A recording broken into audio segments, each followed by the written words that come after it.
शिवसेना के 16 बागी विधायकों के पास कल शाम 5:30 बजे तक का वक्त है। विधानसभा के उपाध्यक्ष ने उनकी अयोग्यता को लेकर जो नोटिस भेजा है उसका जवाब नहीं दिया तो एकनाथ शिंदे सहित उनके 15 और समर्थक विधायकों की सदस्यता जा सकती है। शिवसेना सांसद अरविंद सावंत ने कहा कि हमने सभी 16 विधायकों को नोटिस जारी कर दिया है। अब राजनीतिक लड़ाई के साथ कानूनी लड़ाई भी लड़ी जाएगी। शिवसेना के वकील देवदत्त कामत ने कहा कि पार्टी व्हिप का उल्लंघन करने पर बागी विधायकों को अयोग्य दिए जाने का संविधान में प्रावधान है। इस बीच आज महाराष्ट्र में मुंबई से पुणे तक शिव सैनिकों का हंगामा मचा रहा। शिंदे और उनके गुट के विधायकों के खिलाफ शिव सैनिक गुस्से में दिखाई दे रहे हैं। बागी विधायकों को लेकर शिवसेना सांसद संजय राउत ने कड़ी प्रतिक्रिया देते हुए कहा कि जो 40 लोग वहाँ हैं वो जिंदा लाशें हैं। यहाँ सिर्फ उनके शरीर वापस आएंगे, उनकी आत्मा जिंदा नहीं रही है।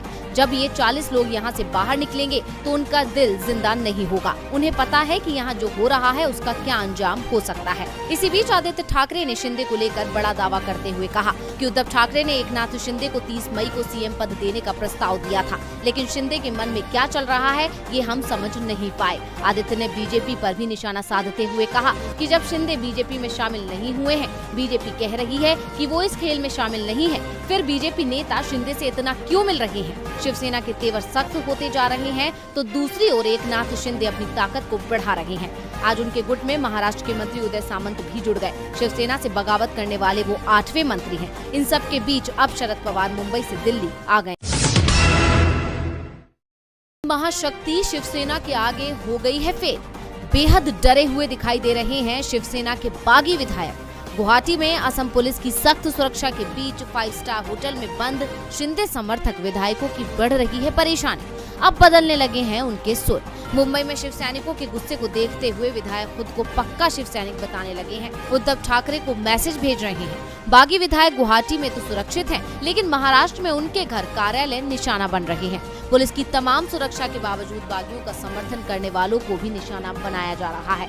बागी गुट के नेता एकनाथ शिंदे भी उद्धव ठाकरे से गुहार लगा चुके हैं कि सरकार बागियों के घर की सुरक्षा करे और अब शिंदे ने बीजेपी से मांगी है मदद। एकनाथ शिंदे पहले भी दावा कर चुके थे कि एक महाशक्ति और राष्ट्रीय पार्टी उनके साथ है। शिंदे ने बिना नाम लिए ही बता दिया था कि बीजेपी उनके साथ है और अब बीजेपी की उन्हें मदद मिल गई है। शिंदे गुट के 15 विधायकों को वाई श्रेणी की सुरक्षा दे दी गई है। इसमें परिवार के सदस्य और उनके घर की सुरक्षा शामिल की गई है। गृह मंत्रालय के आदेश के बाद सीआरपीएफ की तैनाती कर दी गई है। इस बीच महाराष्ट्र के राज्यपाल भगत सिंह कोश्यारी भी कोरोना से ठीक हो गए हैं। राज्यपाल ने मुंबई के पुलिस कमिश्नर और महाराष्ट्र के डीजीपी को चिट्ठी लिखी है और शिंदे समर्थक सभी विधायकों के परिजनों की सुरक्षा मुहैया कराने के निर्देश दिए हैं। केंद्र और राज्यपाल के निर्देश के बाद ये साफ हो गया है कि बागी विधायकों को लेकर महाराष्ट्र में लोगों के मन में जबरदस्त गुस्सा देखा जा रहा है, जिसे लेकर बागियों की घबराहट सामने आ रही है। ऐसे में सवाल उठ रहे हैं कि जब शिंदे गुट के विधायक गुवाहाटी से मुंबई आएंगे तो क्या वो शिंदे के साथ रह पाएंगे या अपने क्षेत्र के मतदाताओं के दबाव में पाला बदलकर उद्धव के साथ चले। 3 महीने में ही पंजाब की आप सरकार को जनता ने किया खारिज तो यूपी में योगी ने बचाई अपनी साख। त्रिपुरा में कांग्रेस को दिखी उम्मीद की किरण तो झारखंड और आंध्र प्रदेश में सत्ता के साथ चला मतदाता। 6 राज्यों में आज जो चुनाव परिणाम सामने आए हैं वो आम आदमी पार्टी के लिए खतरे की घंटी बजा रहे हैं। 3 महीने पहले पंजाब में आम आदमी पार्टी को जबरदस्त जीत मिली थी। भगवंत मान को राज्य का सीएम बनाया गया। मान ने पंजाब के सीएम की कुर्सी संभालने से पहले संगरूर लोकसभा की सदस्यता से इस्तीफा दे दिया। मान 2 बार से संगरूर से चुनाव जीत रहे थे।